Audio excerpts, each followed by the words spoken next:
Namaste and welcome to episode 19 of Pustakalok, where we have insightful conversations about books that have an impact. Today, we will be looking at a book by Miss Bridget Pitt and Mr.Sicelo Mbatha called Black Lion, Alive in the Wilderness. Mera naam Tamasha Kanihe, and I am a newsreader at Hindwani, and I will be the program director for this discussion. So this episode is going to be a forum discussion, and we're going to start with remarks by Mr. Sicelo Mbatha, followed by Miss Bridget Pitt. We will then have Miss Gugu Mhlongo, who is an avid reader, so am I, and then, of course, author and educator, Dr. Bp Singh. So then we will finally end off with a discussion by a vote of thanks with Mr. Siphiwe Mkhunu. So, Mr. Sicelo Mbatha, welcome. Namaste to you, and you can take it away. The floor is yours. Thank you so much, guys. I'm humbled to be invited and to be a part of this such incredible meeting. Thank you so much. I'm humbled.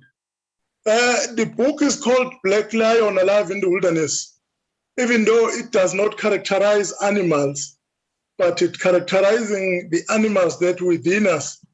The main content of the book is actually talking about the healing, connection, forgiveness, and also creating a relationship with yourself and nature.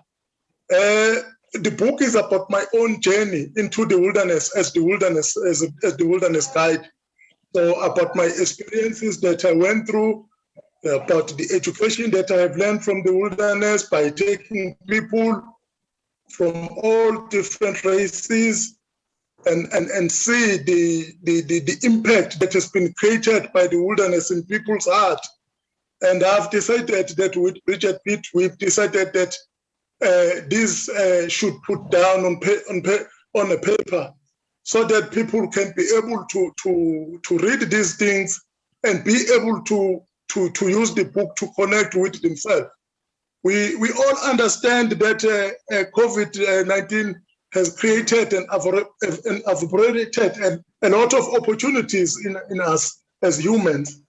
And the book talks about those depression, people walking along the suicidal journeys. And the book talks about all those things, people who have lost hope, and how can people rekindle hope using the wilderness.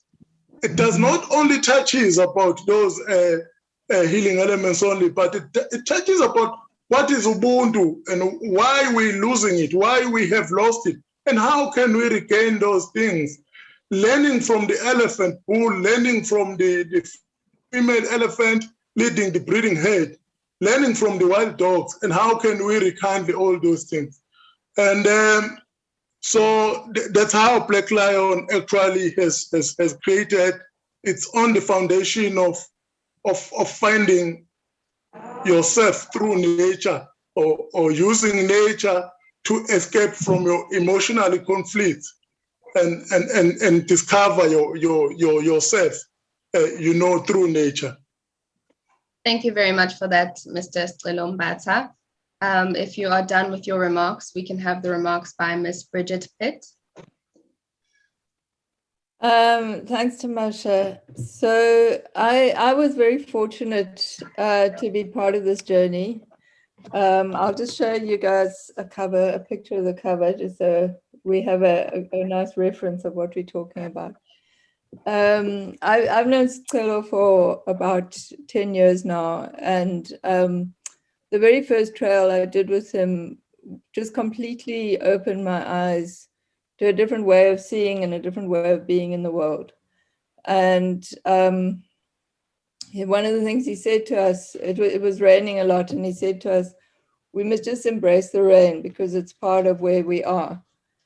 And it was such a simple thing, but it really taught me that thing of not always wanting to be in control, not wanting to kind of manipulate your environment to suit you, not wanting to not saying, oh, I can't enjoy this now because of the rain. it was such a profound life lesson, not only on a way of being in nature, which is just much more humble than the way we normally are, but also just of life, of how you can go through life in a different way of just taking what is there and saying, okay, this is here, rather than sort of feeling resentful about why it's there. So I was so moved by that. And then I carried on doing a couple of trails with him. And then he helped me with some research on a book, novel that I was writing at the time. And then I did a trail in 2019. And then I said to him, I really think you need to get your wisdom down in a book so that it can be accessible to a lot more people, because I think it's a message we really need to hear right now, about a way of being in the world with nature and with other humans that's just a lot less aggressive, a lot less violent, a lot less transactional, a lot more of asking what we can give rather than what we can take. And understanding that the more you give, the more you receive, and living with a sense of creating abundance through generosity rather than trying to kind of hang on to what you've got in case somebody takes it. So many of those lessons can come from just being in nature and observing it with a particular eye. And I think Sicelo, who's grown up in a very tough situation, it's not like he grew up with in an easy situation at all. It's extremely tough. But realizing, you can take what life has given you and just make something really beautiful with it.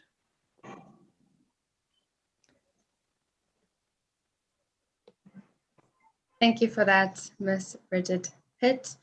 I think it's such a poignant point to ease and flow with nature and according to the seasons in your own life as well. Thank you so much. Next up, we have an avid reader, Miss Gugu Mhlongo, and very interested to know what your thoughts are on the book. Wow, the book is remarkable. It is out of this world, especially written from humble beginnings and teaching us, reminding us of who we are. We are nature. It's reminding us that we are nature because there's been a lot of separation. We see nature as something else. And so the book reminds us of who we are, of how to go back to connection, to connecting with nature, with the animals, with the plants. I mean, when I read the book, I was blown away by his encounters, how he looks at it as a healing encounter instead of, fear, because we are so driven by fear without being aware. We are not aware that we are so much engrossed in fear. We are not aware. So it is teaching us awareness. That's what I enjoyed about the book. And the fact that it's written by a Black man who is just absolutely amazing, and he's learned and grown in the wilderness, and he's learned so much, and he's teaching us, he's transferring all his knowledge and his encounters and his experiences to the world, which is a beautiful thing. And I just enjoyed the book, and I think I was born again after reading the book. Yeah. Oh, wow. Those are some powerful words to use, born again. So is this a book that you would recommend for anyone? Is it like a family read as well? Because it seems like there's a lot of insightful information that you can get from it. So would you recommend it to a specific audience or everyone and anyone who enjoys reading? Listen, I'm already talking about the book everywhere I'm going. Everywhere I'm going, I'm talking about this book. And when my children, I have 3 boys, when my children reach the age of 21, there's a certain book I normally buy them when they turn 21. But now I'm going to just buy them this book for their birthdays. I'm going to make sure. But there's my copy. My oldest son has started reading it as well. And I'm a life coach. I work as a life coach, and I've been working as a life coach, finding the meaning of life and teaching other people the meaning of life. So I'm recommending it to a whole lot of people that are really lost. Yeah, because what I'm saying, when I say that the book is teaching us about awareness of ourselves, reminding us about the awareness of ourselves, where we come from, how we can learn from the hardships and challenges, and see that those challenges were really teaching us, or they were bringing us back to life. So that is what I learned from the book, and that's why I would recommend it to everybody, anyone who is trying to find meaning to life, so I recommend it to everybody. Thank you for that. And of course, last but not least, we have Dr. Bp Singh, author and educator. I'm becoming a fan of Dr. Bp Singh just from the episodes that I do. So I like to see his face a lot. So welcome, sir. And you can take it away. Okay, namaskar to my friends at the Swami Vivekananda Cultural Center, Dr. Yogi ji, Superior ji, Kiran ji, and Tamasha ji, of course. It's always nice to be in your company. I think a special namaskar to Mr. Mbatha, Mr. Sicelo Mbatha, and Ms. Bridget Pitt, the authors of this excellent book, Black Lion, Alive in the Wilderness. And of course, Ms. Gugu Mhlongo, the avid reader who's just shared her insights with us. My contribution to the discussion today is not intended to be only an admiration and an appreciation of your work, but also to comment on the value of your writing to literature in general. The story of the Black Lion, to me, is that of an individual growth from youth to manhood, as well as Mr. Mbatha's integration into the wilderness as part of Mother Nature. It's a journey, but it's a journey of every man. Sometimes we complete the journey and sometimes we don't. And I think the author has been in the invidious position of actually reaching the end of the journey and saying, I can now share this journey with others. And of course, his journey is particularly insight, self-insight, looking into himself as compared to looking outwards. And by that, I mean in a physical sense, but in a more spiritual sense, in the sense that we find peace within ourselves and by immersing ourselves in Mother Nature. The story of Sicelo being, being in the wilderness, growing up, being a game ranger, a trail, a guide, etc., was his physical journey. But at all times in the book, it resonates with his need for the greater spiritual awakening, the spiritual destination he intended to seek, but always not for himself, but for the greater good, for that of humanity. The genre, I would classify it as creative nonfiction, because this is an art form where an author would take a factual bits of information and write it in the form of a story as a narrative, which is an excellent technique because people like to read narratives. And I think this book has educational value to it. It has something that Sicelo wants to teach the rest of society. And the best way to read is the form of narrative. If you look at the great African culture of teaching, it's stories told under the trees. And if you look at this, possibly in this case, it's physically, Sicelo being there from under the trees, telling us a story and teaching us and holding our hands and taking us along. So the issue of narrative is excellent as a technique to appeal to both the senior citizens in our society that read, as well as the youngsters. And the easy read, the simplicity of the writing and the form makes it very appropriate, in my eyes, of course, for school study. I've taught English first and second language, and I could tell you the imagery, the style of writing, the simplicity, and the warmth that comes through, where you can relate to the protagonist, is an excellent piece in terms of the genres that could be taught at school level. And I really hope that both Bridget and Sicelo investigate the possibility with the Department of Education. If you look at the story of our young rural Sicelo actually going to Germany and sharing the African insights and the great wisdom that he's gained from his ancestors with the rest of the world, through audio, through the radio, as well as through the seminars that he's held. It's an acknowledgement of the self and acknowledgement of Africa as a whole. And of course, acknowledgement of South Africa, more importantly, KZN, where we hail from. So this book, together with the authors, proved to be great ambassadors for our culture, our history, and for us in society. it makes us proud to be on the global stage. I love the character of the black lion, the particular scene where we find out how did Sicelo get the name Black Lion. And in your mind, you could see this image of the black lion or the lion with the black mane and Sicelo with his beard, looking at each other as a standoff and a face-off. And I think this is an excellent piece to say, I admire you as a lion, but I'm as brave as you as well in my own little space, And I think the title of the book that comes through here says a lot, that this book is larger than the author. And here I mean both Bridget and Sicelo himself. Because it's the story of Africa, it is the story of every man. And the lion symbolizes everything that is great and pure and strong and natural. And that is where Sicelo wants to take us, back to Mother Nature, where Mother Nature can heal us as people. All of us have our challenges, and here is a solution that is not expensive. It's not looking outwards, it's looking inwards and appreciating who we are at any point in time. And Mother Nature always embraces us. You look at the small incident where Sicelo saved the rabbit from being killed by the young boys. To him, it was fun and something to eat. But at that very early age of his youth, the issue of conservation came through. So it's not that conservation is a career and a job for the author. It was more a calling, and his passion came through. So it was a much deeper passion for life. The same with the issue of not eating fish, because it was a living, breathing organism. So it'll tell you the honesty and the sincerity in the messaging that comes from the author, and I salute him for that.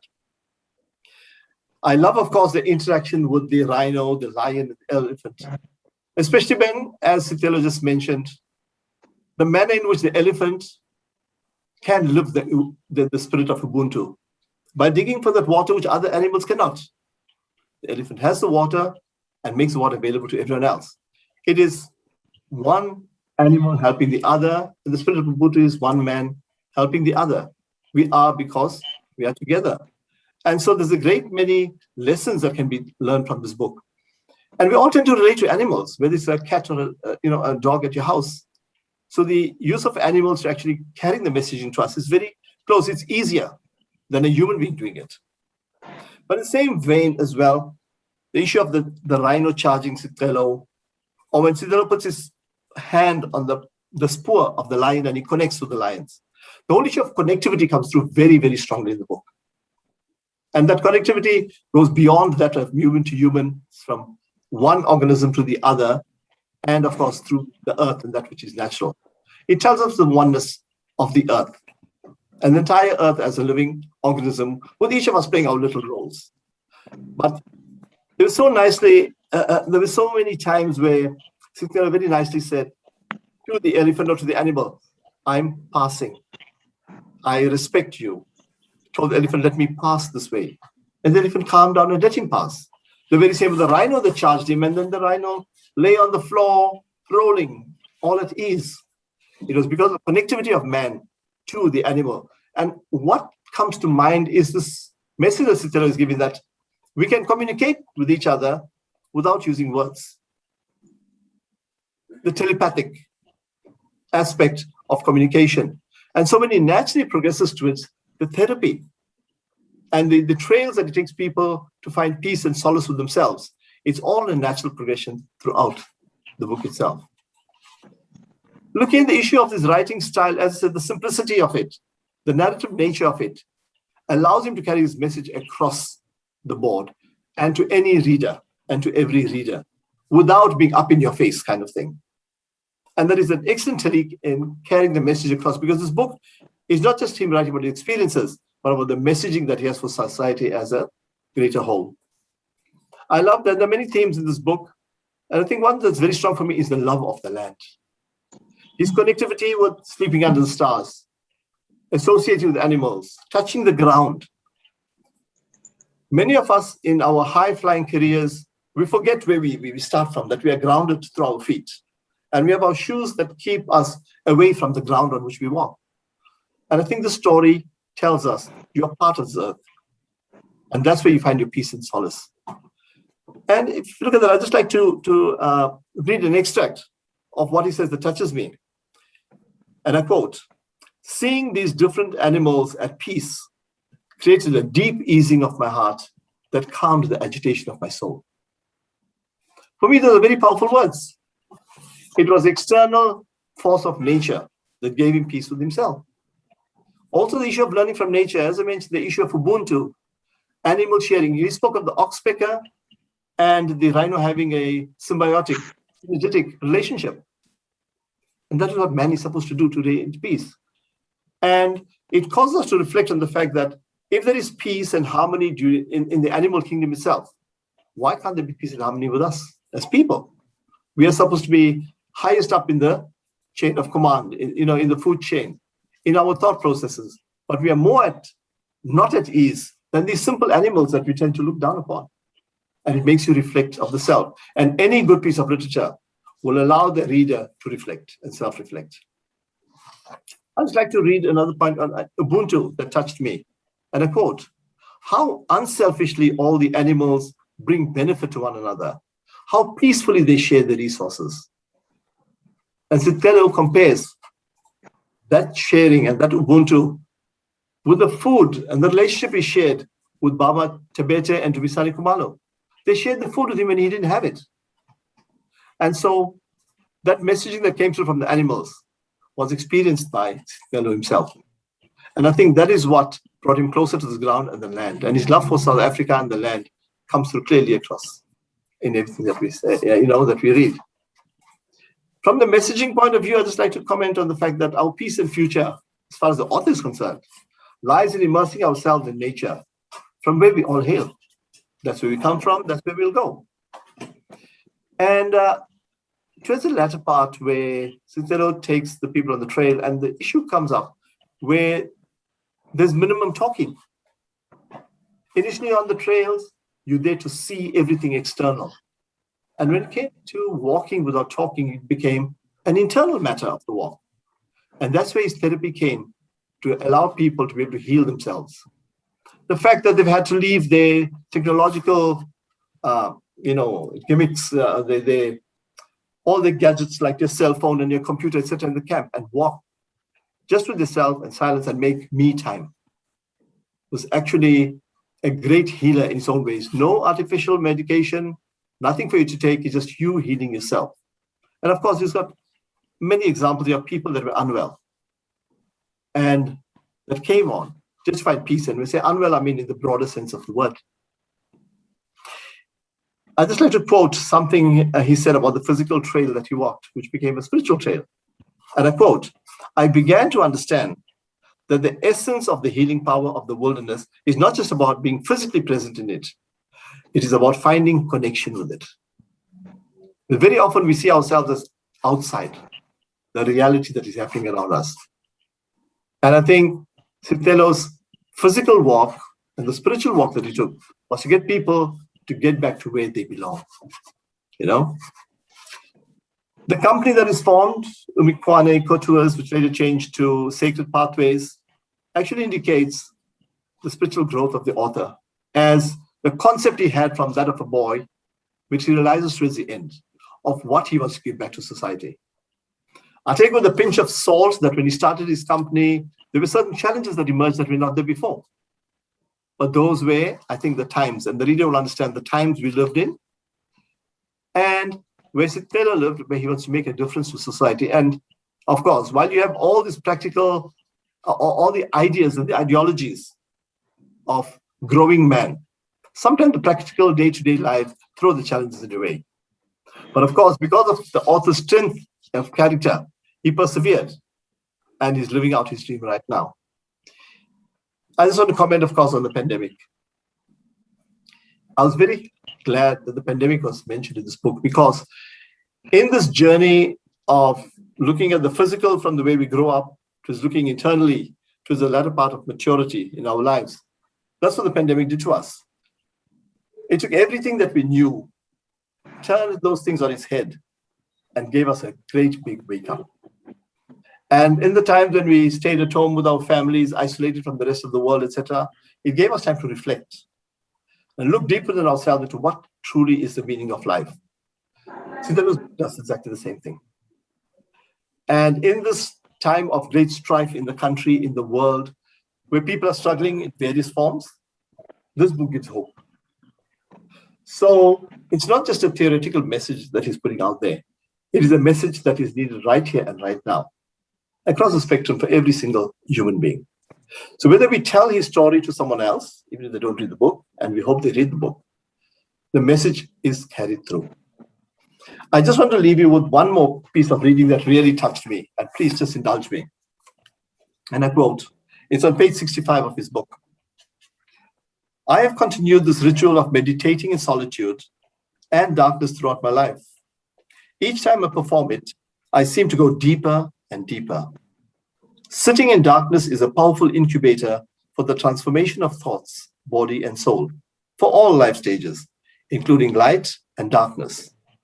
The ritual has enabled me to forge a deep connection with the richness of life for all living organisms begin their lives in the darkness of the womb, and all creation emerged from the darkness of the empty space.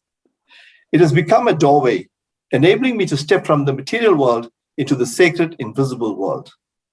Sometimes it is an orchestra of musical instruments with a chorus of inner voices. Sometimes it's a safe harbor where I can escape the rough seas of a demanding and tiring world. Unquote. That paragraph sums up the importance of solitude, of spending time with yourself, and for looking at peace and solace and healing within yourself as compared to looking outwards. Good literature contributes to conscientizing society and thus improving our lives. That's what this book does. So I consider it very, very good literature indeed. This book is partly it's educational, it's empowering, and it results in the capacitation and empowerment of the reader. There's nothing greater than a book can give you. We're inspired to look at our own selves for inspiration and guidance and to return to nature that revitalizes us to the character of who we truly are. So Sicelo and Bridget, thanks for this contribution to the greater body of knowledge in literature and to society as a whole. We need to be reminded that Mother Nature holds the power to our own liberation, growth, and true peace. I wish all of you all the best and this masterpiece a very, very fantastic future. Namaskar.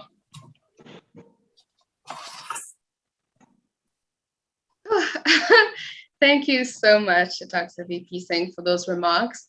And earlier, Ms. Gugu Mhlongo mentioned that she was born again after reading the book. So now I understand why she felt that way just from these remarks. I'm just going to go off the grid a little bit and just ask Ms. Bridget Pitt and Mr. Sicelo Mbatha, how can we, besides buying the book, how can we connect more with ourselves and nature? Mostly people, they think the only connection that they can do when they want to connect with themselves must go into the game reserve. I always say this, you can start it by taking care of your flowers inside your room. Because when your flower is growing, there's something growing within you. By working in a vegetable garden outside, and you touch the soil and you look at your vegetable producing and growing, and that is the way of how you can connect. You can just look up at the sky. You can just listen to the wind blowing your hairs. You don't have to go into the game reserve. You don't have to be in the wild area where you have to climb Mount Everest and stuff. You just need to be yourself and just feel the earth beneath your feet. And that's it. It doesn't have to be something big. Nature is always within us. Nature is always around us. There's sun, there's moon, there's stars, but we're too busy in our life that we cannot even look at the clouds. We cannot even look at the sun. You know, so we all have these things, and we can connect by just make yourself aware of it. It's available, and make yourself aware of it. Embrace it. Touch the grass. Walk barefoot on a path. Just touch the grass. Smell the earth. Just smell the flower.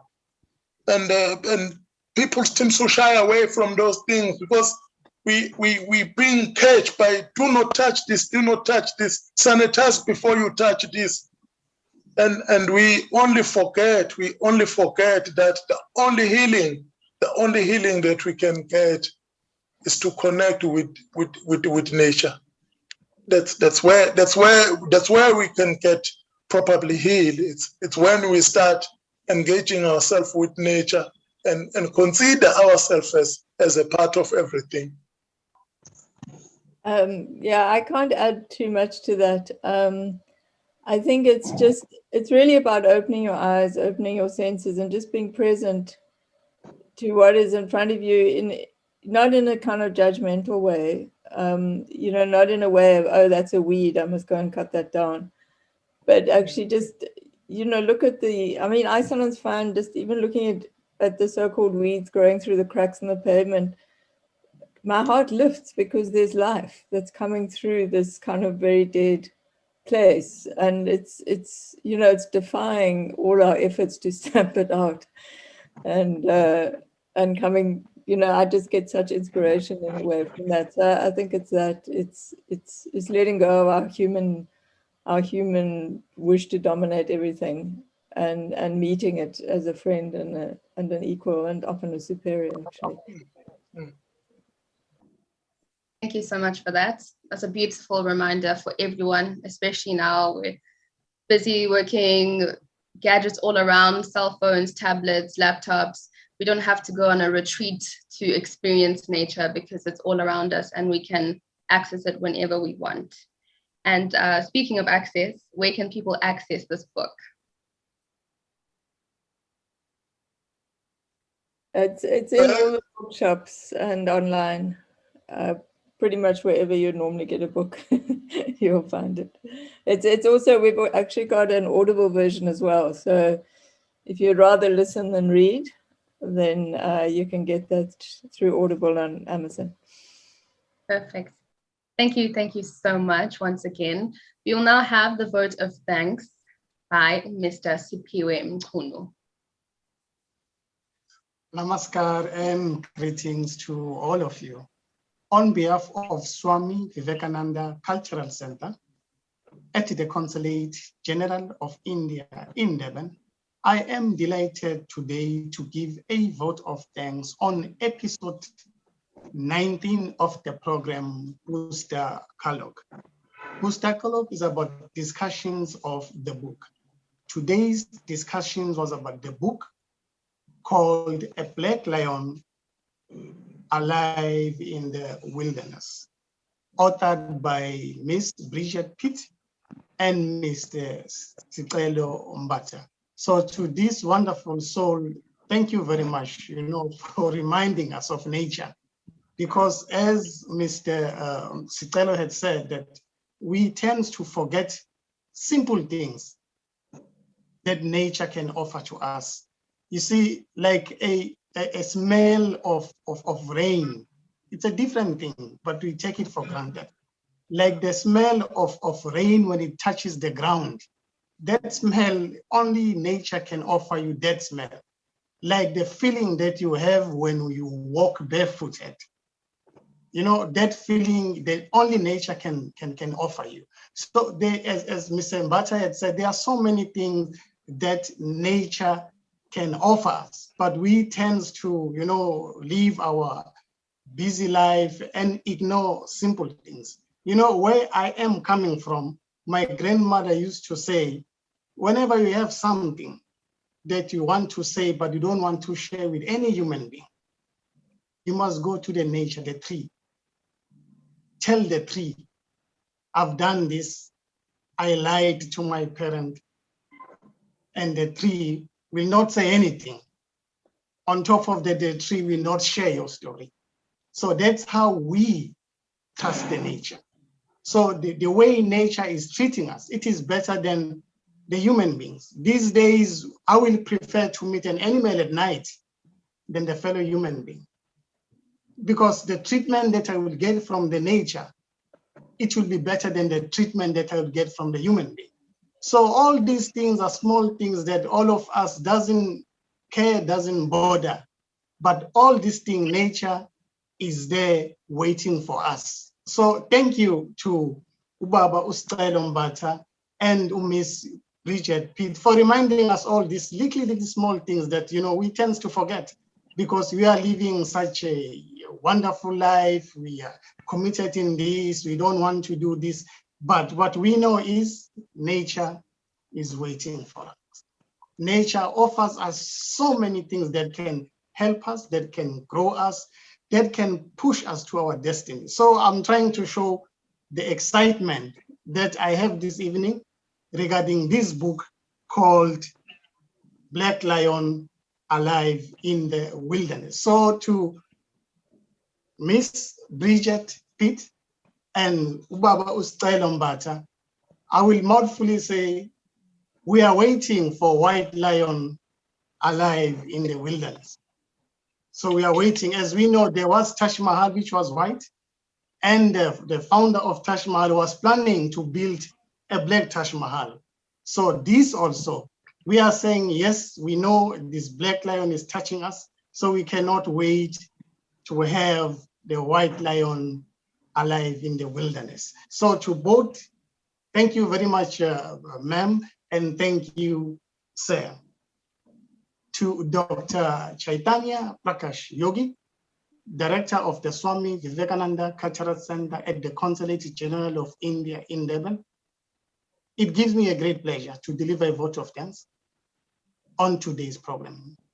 On the list of our guest line, we had the authors, Mr.Sicelo Mbatha and Ms. Bridget Pitt, the authors of the book. And also allow me to thank Ms. Gugu Mhlongo for her remarks also. She's an avid reader, for her remarks on this wonderful book. She said because of this book, she was born again. So I'm pleased to hear that. This is what the good books are doing to fellow human beings. It changes them. And lastly, to Dr. Bhuvan Prakash Singh, thank you very much, sir, for reminding us. It is always a pleasure to listen to you when you are talking about the books.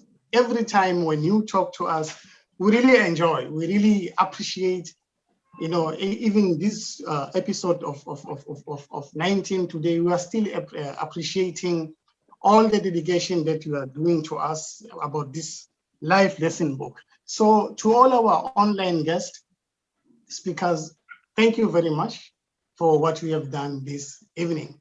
To Director of the Swami Vivekananda Cultural Center, Dr. Chaitanya Prakash Yogi, Ms. Tamasha Kanya, our Program Director, Mr. Kiran Singh, thank you for being with us this evening. Lastly, to all our online participants who took part on today's program, allow me to say thank you very much for being with us this evening. For more information on SVCC cultural programs, please visit ICCR in Durban Facebook page. Once again, good people, to Mr. Sicelo Mbatha, to Miss Bridget Pitt, to Sisi Ukunjumanega, and lastly to Bhuvan Prakash Singh. Dhanyavad. Thank you very much. To all of you, have a wonderful evening. Namaskar.